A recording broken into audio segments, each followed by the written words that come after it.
So this is the new coaster, Fforest coaster in Wales near Llanrwst and Betws-Y-Coed in Wales, and it's the latest brainchild of Sean Taylor, the owner of Zip World, who's brought so much adventure, thrills, spills and excitement to this part of Wales.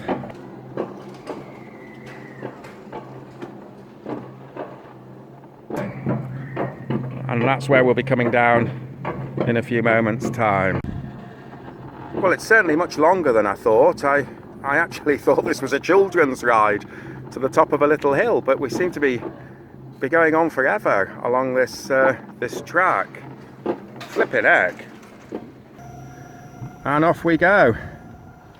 It seems to be picking up speed now, and flipping heck, it's going a bit fast, and I'm not actually sure. Jesus Christ. Whoa, I'm not. Whoa, bloody hell. Wow, Jesus. Whoa, no.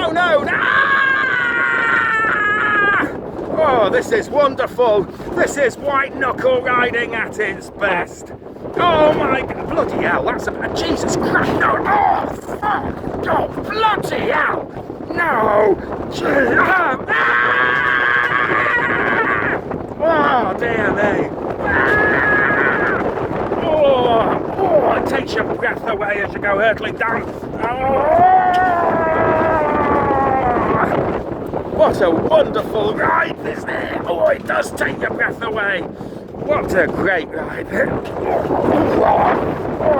my goodness. Oh, there's a steep one now. Oh dear. Wonderful. Wonderful. And that brings us to the end of the ride, and I have to be honest, it is actually quite amazing. Well done Sean Taylor, and well done all involved.